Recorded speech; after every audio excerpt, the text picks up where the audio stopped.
a second here, guys. Welcome to Monday. I hope you had a blessed Easter. I really do. I got a ton of video tonight.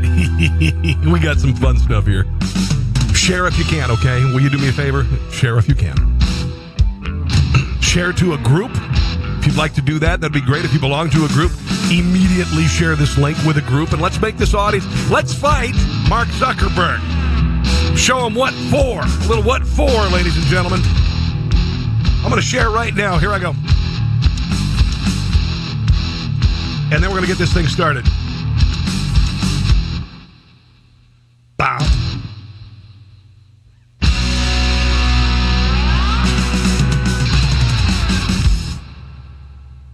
Bow.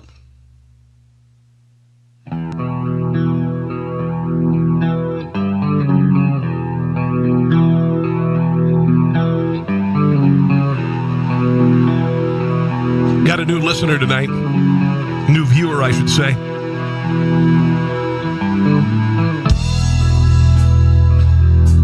Broadcast agent is what he does for a living. So hopefully he'll be impressed by this. We'll see what happens. All right. We've got one solid hour of kick-ass content right ahead, ladies and gentlemen. Right ahead.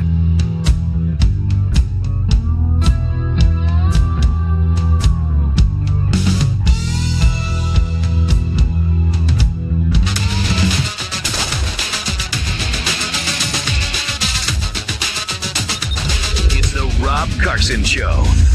Are you ready to be podsmacked? Now, here's Rob Carson. Welcome to the show, guys. Again, happy Easter. I hope you had a blessed Easter. I had a beautiful ham yesterday, and I ended up not making it. My wife and I, we were just hanging out, and, we're kind of having a little hangover, not literal hangover, but a hangover from Kansas getting their asses handed to them in the NCAA tournament. And just awful. Never even in the game. I had this I got this glorious ham, and I was going to smoke it yesterday. I got apple wood out in the smoker. I was ready. I've got my pit barrel cooker ready to rock and roll. My pit barrel cooker. Let's go ahead and show you what a pit barrel cooker is. Oh, there it is. Yeah. Had it ready to go. I was going to smoke this sucker. I just couldn't bring myself to it. I didn't feel like it. Wasn't hungry. So I'll do that later in the week. By the way, if you want to order one of these glorious cookers, they have a couple of them. That's a classic on the left there. It's 18 and a half inches across. About 36 inches tall. You can slow roast meats. You can smoke meats. You can just grill. Okay? There you go. They all have the Pit Barrel Junior, which is smaller and perfect for tailgating. Okay?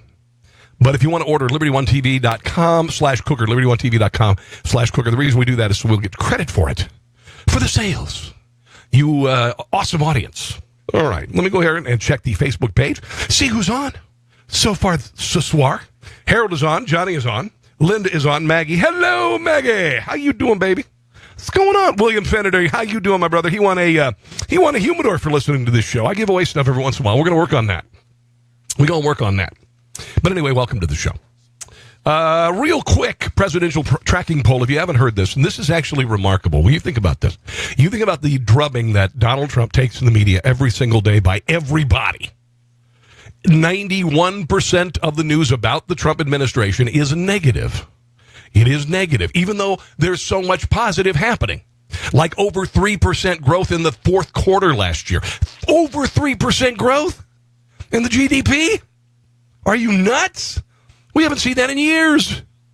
But that's, that's just, a news media that is armed. They are girded against Donald Trump. There is a temper tantrum in this country that is not ended because of the election of Donald Trump and the defeat of Hillary Clinton. And it continues. Despite it all, and I would love to see what the presidential approval rating would be. Could you imagine if the media treated Donald Trump like they treated Barack Obama? What is approval? His approval would be 80%. I swear to God. Right? Am I right? 100% right. But 91% of the coverage is negative, and he's got a 50% approval rating. He's got a 49 disapproval rating. Unbelievable. 33% strongly approve of the way a president is performing. 39% strongly disagree. That gives him an approval index rating of -6. It's amazing. Pardon me. Oh, by the way, for those of you who are listening on the audio podcast, this is episode number 259. 259. Glad to have you here. But that's it, guys. 15% of voters, listen to this, 15% of voters think Congress is doing a good or excellent job. I'm surprised it's that high. Most GOP voters want their party to follow Trump, not Senate Republicans. That's pretty amazing stuff. But, what are you going to do? I mean, I'm not, and it's interesting that I was having a conversation with my mother-in-law this weekend, and she vitriolically hates Donald Trump. Because she thinks he's a cad and she's an older woman. And yeah, he is. I mean, he was a playboy, slept around and, all of that stuff. And, the P word thing, that didn't resonate very well, but she's angry about it. But a lot of women are saying, so he's a D word for Richard. But, I like the policies. And that's the way I feel about it, to be quite honest. If you would, Rob Votaw, good to have you joining me, man, right here in KC. PK, what's up? Tony Garcia, thank you for joining me. If you would share to a group, if you belong to a group, share right now. I would really appreciate it. Just, maybe it's a car collectors club. Maybe it's a whatever. But, I'm doing my very best to beat back Mr. Zuckerberg from killing all of these publishers like us at Liberty One TV. And we are on LibertyOneTV.com right now. LibertyOneTV.com. If you would, just go there. Have it as a favorite on your browser. Bookmark it because, there may be a point where we just have to go off of Facebook. It's bye-bye. It's bye-bye. 70% of Americans see media as fake news. That's profound. That is profound. Now, listen, Mark Zuckerberg is going after independent publishers because they say some of them are fake news. My show is not fake news. My show is, I don't lie here. I present, things through the prism of what, my beliefs. But I'm not here to mislead you or lie. I don't bite on that crap. I don't like that fake news crap. I'm not an Alex Jones guy. I look at what is in the news and I use my common sense and I go, okay, this is what I want to talk about and this is how I'm going to present it. But I'm not here to lie to you. I do not lie. When it comes to covering things, I don't make crap up. And I'll never do that to you. Honestly. 77% said traditional news outlets are fake news. Think about that. Donald Trump came up with the expression fake news. 77% of people in the country feel that traditional news outlets are fake news. Do you realize how gigantic that is? That is absolutely gigantic. 25% say that fake news is a story where the facts are incorrect, while 65% said it's editorial decisions made by various outlets. 31% of people believe this happens regularly. 46% say it's occasional. This is gigantic, and the reason is because they've lied to us. Because they've lied to us. That's it. Because they want us to believe that they're somehow objective, and they're not. And I tell you, there's one guy I think we can attribute a lot of this to, and it started in 1988 with a guy named Rush Limbaugh. And he was the first person to say, I know you watch Uncle Walter Cronkite, I know you watch Dan Rather, and you watch Peter Jennings and all these people, but they're lying to you. And they have a political agenda. It opened my eyes. I was a kid. By the way, I started writing for Rush Limbaugh in 1990. And a lot of the bits that you heard on Rush Limbaugh over the years, I wrote those, and I voiced a lot of them. But there you go. Yeah, just telling you. Just wanted to tell you. And you can hear all of them, a good share of them on SoundCloud.com. Rob Carson Show. SoundCloud.com. Who else is on here? Let's see. Alan and Tonita. Hello, Tonita. How you doing, girl? All right. So Sinclair Broadcast Group, their corporate, they have mandated that anchors say things about fake news, expose fake news, and a lot of the anchors are really ticked off about it. They are really, really mad about it because they're getting a script from management that says, you as a TV journalist, you have to go on and read this script about fake news.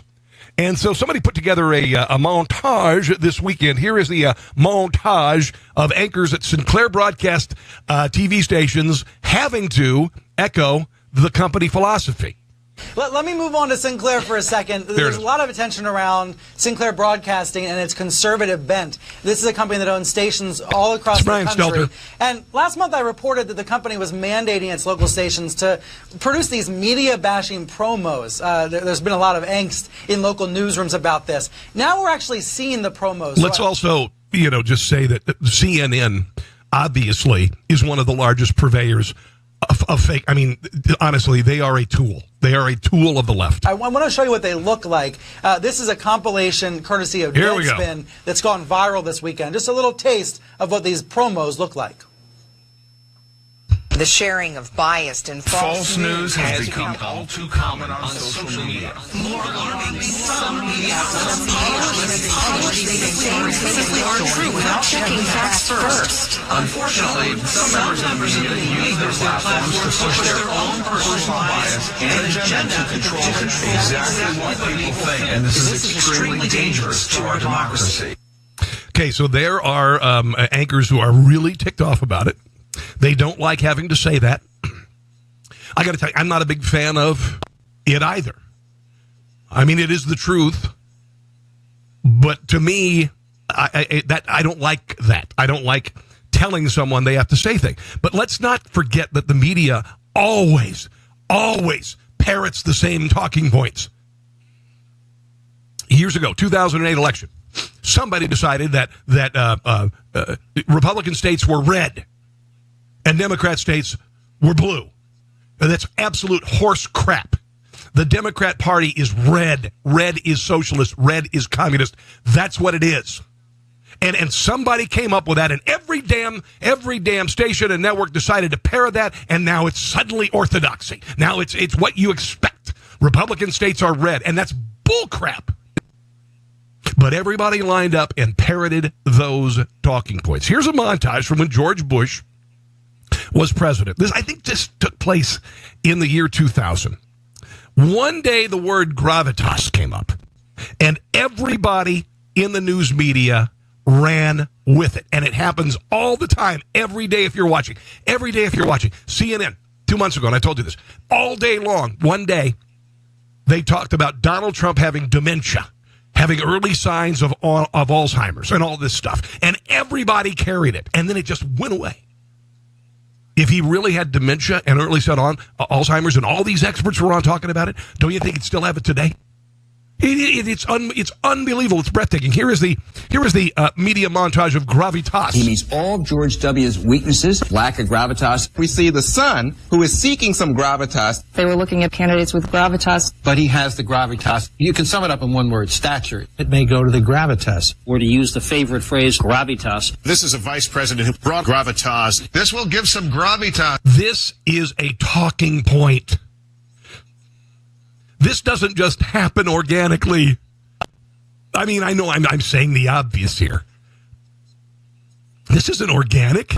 So for news anchors to act like somehow they're immune, that how dare they have to repeat a talking point that the company makes them say. And again, I'm not a fan of the company saying this. But, I mean, come on. Add some credibility. I think the gravitas that Cheney brought to the ticket. What he gets is gravitas, a sense of weight. He does not need anybody to give him gravitas. I guess this is when we added Cheney to the ticket in 2000. It means that, gravitas. I think he also needs some gravitas. To give gravitas. Well, he brings gravitas. Who used the word gravitas before that? Who used the word gravitas before that? I mean, it's absurd, isn't it, right? Unbelievable. Want to say hi to Robert. Want to say hi to all you guys who are joining me.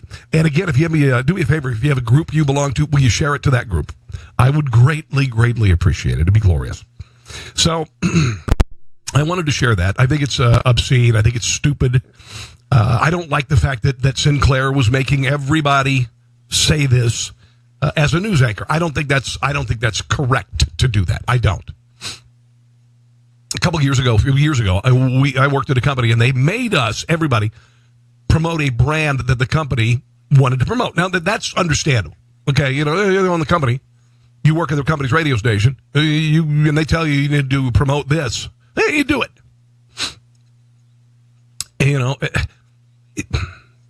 I wish journalists were as credible and unbiased as they claim to be. Then this argument would be truly outrageous. But what I just played to you, they like talking points. They just don't like them, if they disagree with them. That's really what it's all about. We'll talk a little bit about the dust-up. Laura Ingraham, she took a week off. And I got to tell you, I am thoroughly disgusted with this little David Hogg. I think he's poorly. I think he was raised poorly. I think he is a sociopathic little bastard, to be quite honest. And I can say that because I don't have any clients, and nobody can boycott. I mean, if you want to boycott, whatever. But he is a sociopathic little mouthy bastard, and he has been able to say whatever he wants with impunity. And I made the comment this weekend on social media that David is like a toddler hiding behind mommy. And he'll come out and he'll say something, and then he'll get behind, Allison Camerata's apron strings. He's been able to say things unchallenged. Do you want to hear some of the things that he has said? Listen to this crap. Listen to this crap that David Hogg has said. Let me find the audio here. This is David Hogg.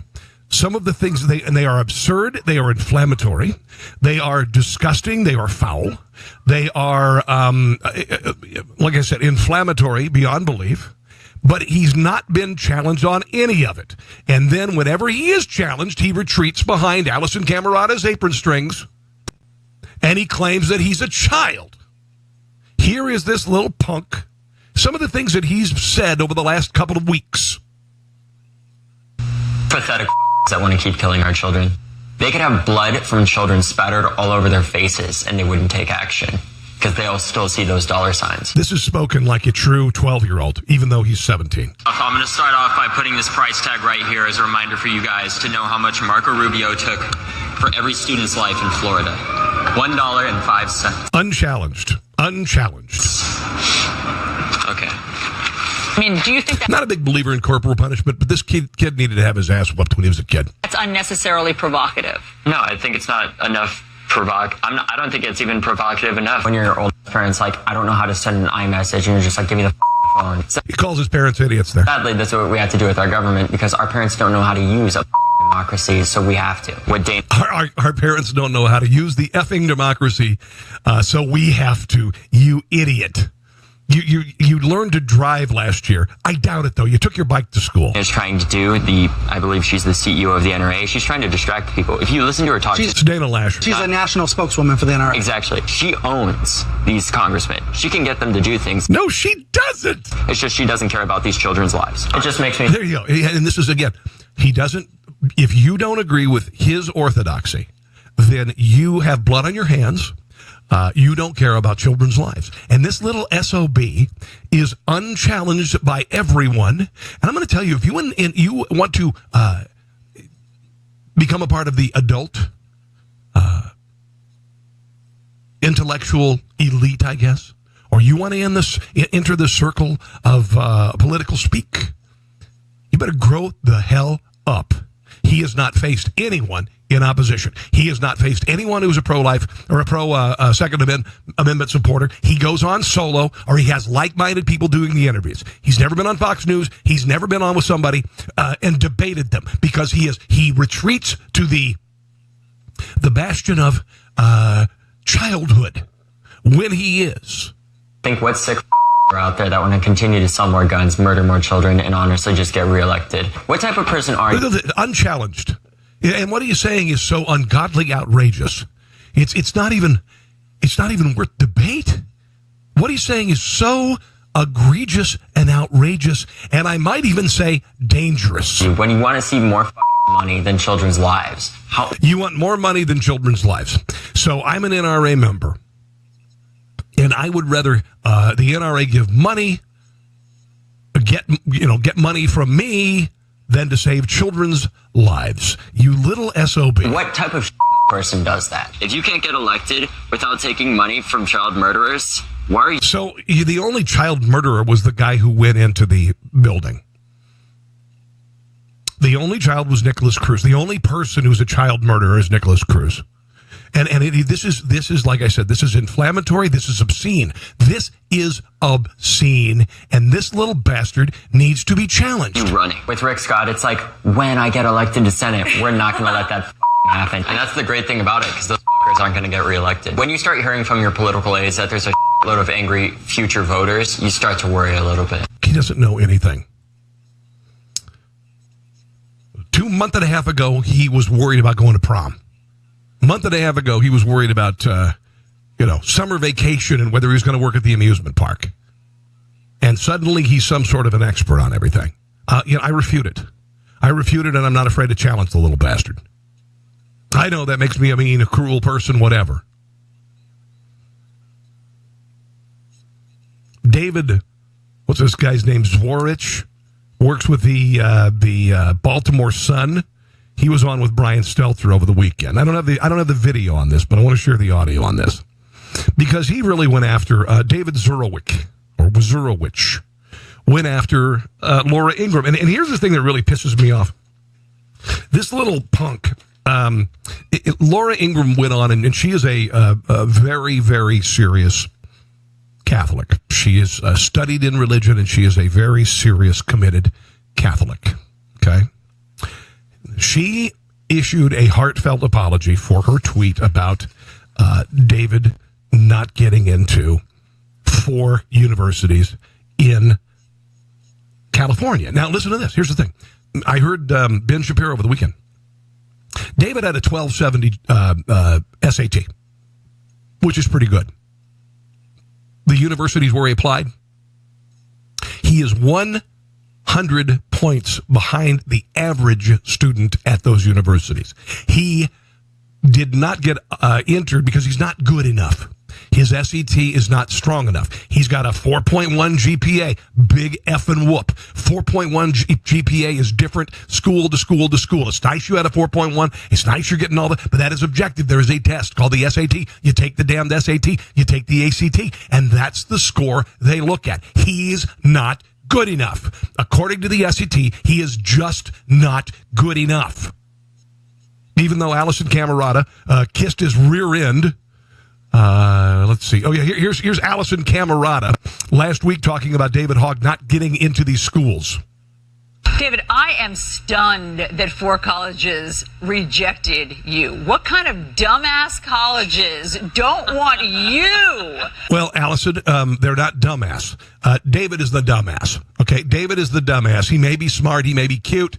He may be whatever. But right now, and I'm looking over here, Brian says they want 1,400 on the SAT. They want 1,400. I'm not sure what my son did, but it was good enough to get into KU, the University of Kansas. Got in there. It was good enough. I had a kid, I guess this is the ACT, right? Is this the 1,400? Because my son, he has a friend, he got in, I think he had a 34, that was the SAT, which is his college is paid for. My son's not paid for, but he's doing pretty well. But even after Laura Ingraham issued this heartfelt apology, he announced on Instagram that he tweeted. He tweeted to her some healthy reflections this Holy Week. That's just evil. I hope you have some healthy reflections this Holy Week. What an a-hole-ish thing to say. I mean, really, honestly, an a-hole-ish thing to say. And I'm going to tell you, if you enter the arena of ideas as an adult, and you want to mouth off, and you, as a 17-year-old who knew absolutely D-word for Richard about the Second Amendment 2 months ago, and you want to use your victim card, and I'm sorry for what happened to you. I'm sorry for what you witnessed, dear God in heaven, but it does not make you an expert on the Second Amendment. It does not. It does not make you an expert on the Second Amendment. But if you're going to mouth off and you're going to become a mouthpiece for a movement, then by God, you'd better be able to accept some criticism, and not hide behind the I'm a child when it's convenient. That's the problem I have with little David Hogg. Here is David Zurowich with Brian Stelter on CNN talking about Laura Ingraham this weekend. So why you would go after someone like that and not expect the fiercest kind of pushback that he or she can generate doesn't make sense. So in a way, look, you're talking about a high school student. He's smart enough to know what'll hurt Laura Ingraham. And by the way, you're so right. It was almost a week, April 12th, same language in the headlines, pre-planned vacation that Bill O'Reilly left last year. On the 19th, they fired him. So that's a chilling precedent. Yeah, no, it's not. Bill O'Reilly paid $45 million to shut women up who he sexually harassed. It's completely different. I think this was a vacation that was planned. Even if it wasn't, a week off, fine. But this isn't about David Hogg. David Hogg is a puppet. He's a puppet. Here's the puppet masters. MoveOn.org, George Soros, and that's just the way it is. And you can say that's conspiratorial, but you're wrong. It is being funded by he is being pushed by a number of leftist organizations who have always hated Fox News, have always hated Donald Trump. We heard about these marches for life that took place, a week ago. They were the same people who organized Occupy, BLM, Women's March, all bought and paid for AstroTurf protests. That's what it's all about. It is. I've got the evidence. You want to bring it? You want to bring it? Come on, man.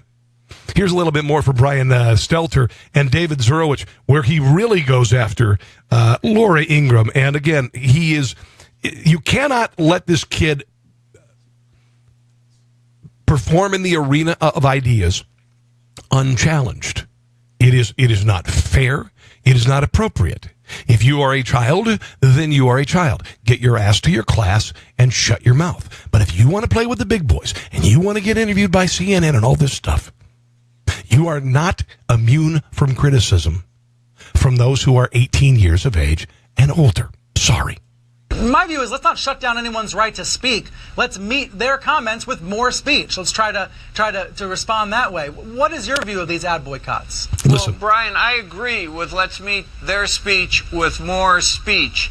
But in the world of commercial media, nothing is... This guy there's a reason why he's in print media, because his voice is I just want to stab my eardrums out with knitting needles. More powerful than an advertiser boycott. The first commandment is thou shalt not lose thy advertisers. So if you feel you're a high school student and somebody of her stature is taunting you on Twitter, look, there's two things about these students. Okay, do I need to remind you what he said about Second Amendment supporters, what he said about the NRA?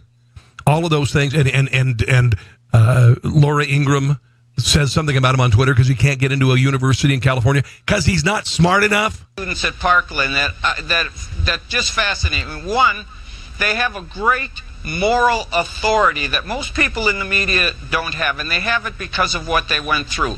Seeing classmates killed, then having to... Yeah, okay, what about the other kids? Well, what about the other kids at the school?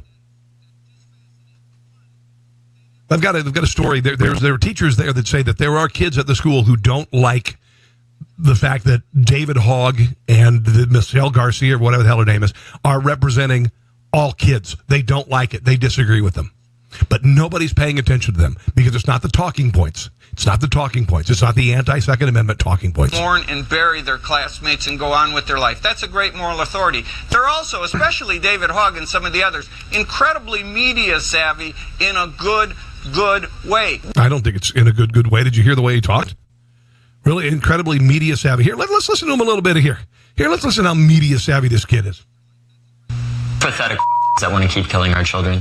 They could have blood from children spattered all over their faces and they wouldn't take action because they'll still see those dollar signs. I'm going to start off by putting... Yeah, he's got moral authority. What about the other kids in the school? Do they have moral authority?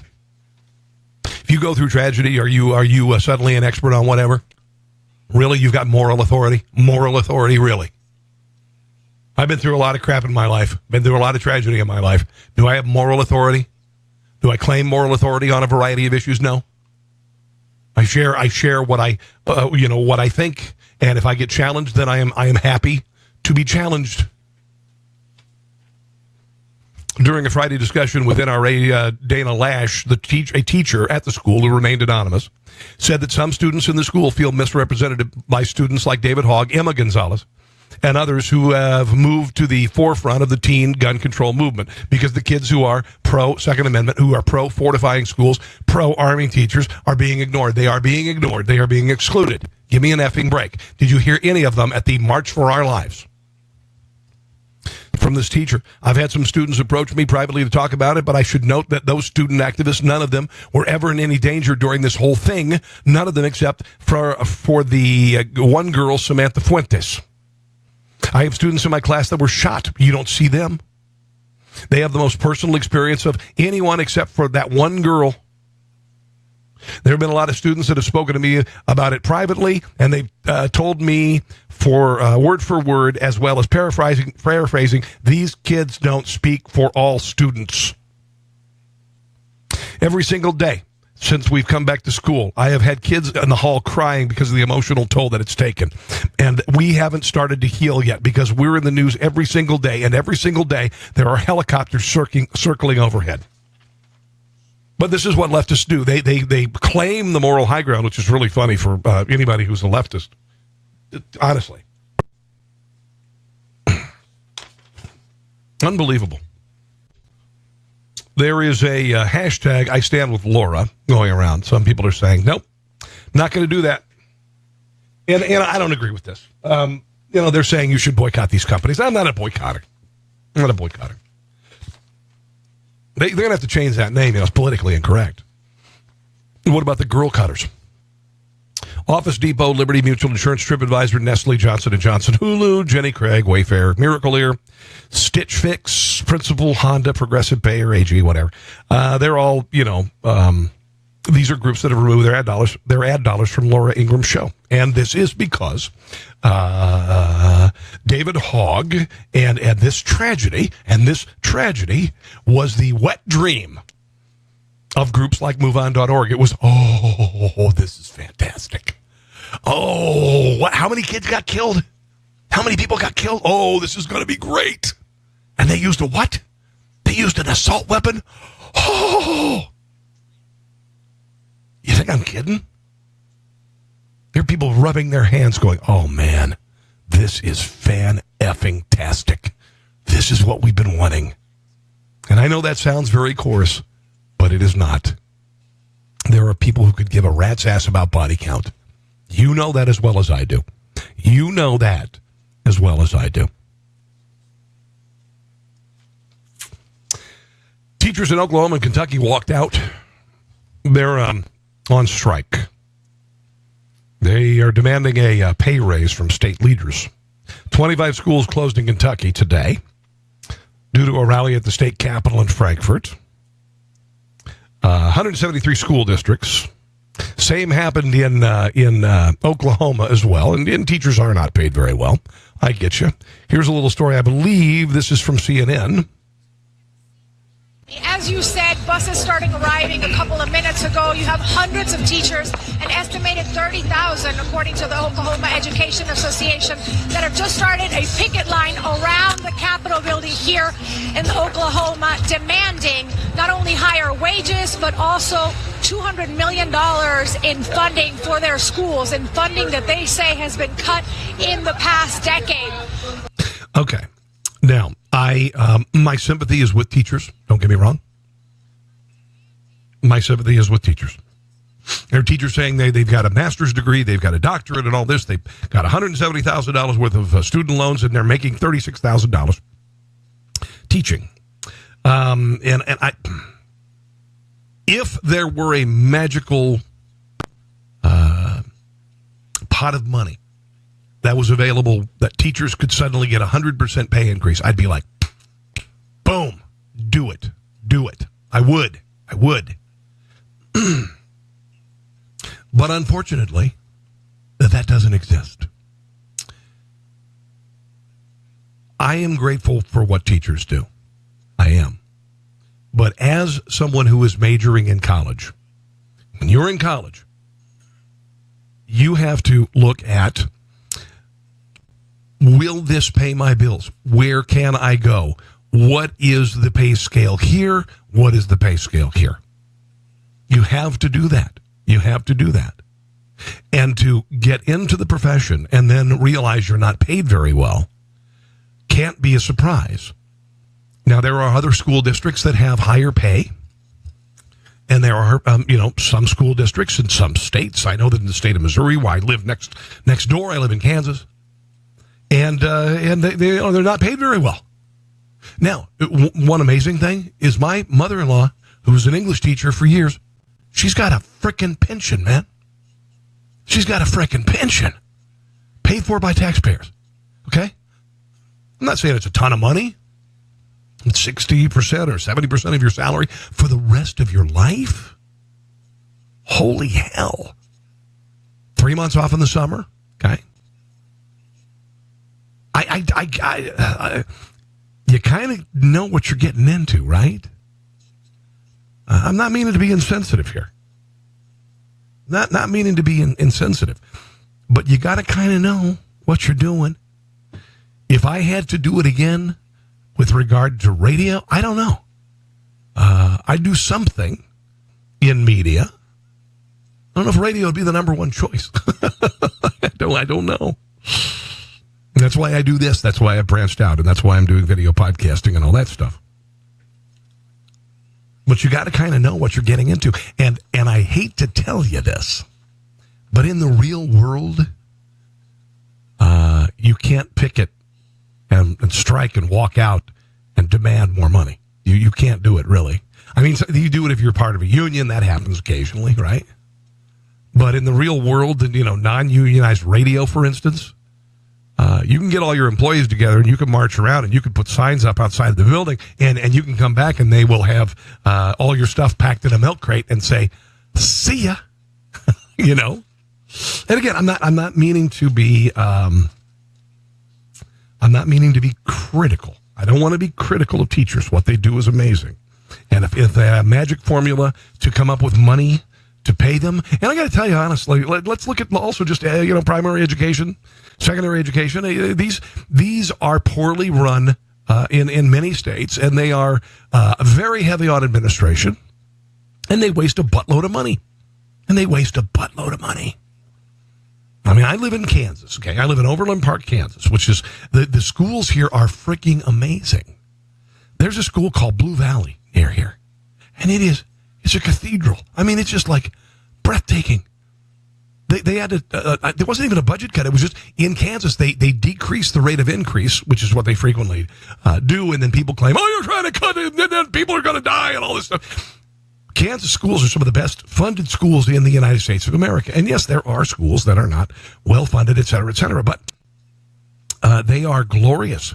And Blue Valley schools, I remember when they cut the increase in the budget, and I said they're going to have to get rid of the helicopter pad at this school, and the kids won't get, they're going to, instead of having an espresso bar that is actually has a barista, they're going to have to use Keurig, that kind of thing.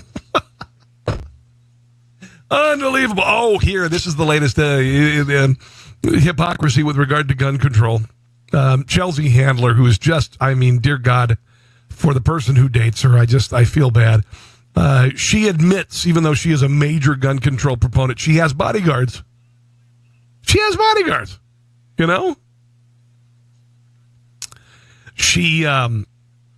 was seen being flanked by armed guards recently. And California Laura tweeted, get rid of your armed guards, then you could talk about the middle class, to the middle class about feeling safe. Handler responded, my armed guards aren't killing children, and they don't have semi-automatic weapons.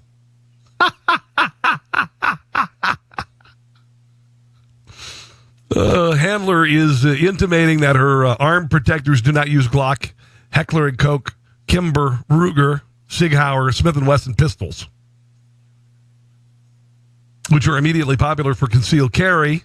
She's saying, listen to this, she's saying that her handlers carry revolvers. Who carries a revolver anymore? My mother's got a revolver. I went to a gun shop locally here called Frontier Justice. They barely even carry revolvers. Come on, man. Come on, man. All right, what else do I got here? I got a few other things I want to get to that I think will be fun. Oh, did you hear about this Disney mom? Disney mom. Woman gets on a Disney cruise. 22-year-old mother of two. She is pregnant. Her name is Emily Jackson. They came from St. Louis. Going to go on a Disney cruise. And she and her husband and the kids flew from St. Louis to Miami to embark on a picture-perfect vacation. And the whole family went. They were ready to go. And apparently, she was booted from the cruise, even though the luggage was already on the cruise. Think about this. Because she was past 24 weeks pregnant. They do not allow that on Disney cruises, apparently. You've got to be less than 23. Now, she got a letter from her doctor. She got a note from her doctor that says, you can come on the cruise. But they booted her and her family. She's going to have to come back. Very expensive for Disney to do this. She probably has no legal recourse. But here's a little video from mom getting booted. And Disney's reaction here. Kind of scary. Threatened by Disney with an AR-15 and 2 security guards. I was crying because it's my fault that no one else can get on. We officially found out that I cannot go on the ship 100%, so we are leaving and trying to find flights for tomorrow, and they sent out guys with AR-15s when my dad was talking to the desk about not being able to get on, and literally all he said was, can we hurry up? And they sent out AR-15 guys. Didn't you go through like Disney school to treat customers? You know, I went on a Disney cruise with my wife, and it was glorious. I assume that they don't want to have to deal with labor out in the open sea. They wouldn't have to, bring the ship to port, which is a very expensive proposition. If you're in the middle of the ocean and mom's having a baby, I guess I can understand that. She did have a note. Don't they? Did they also not allow women who are pregnant on airplanes on certain flights after a while? I thought it was something like that. The whole AR-15 thing with a little bit much, but you have to look at Disney Cruise is an international cruise. The ships. Airplanes frequently targets terrorism, so that's the reason why they had the guns. A little heavy-handed because mom's pregnant. Just a little heavy-handed because mom's pregnant, and that's why they're being booted off the cruise.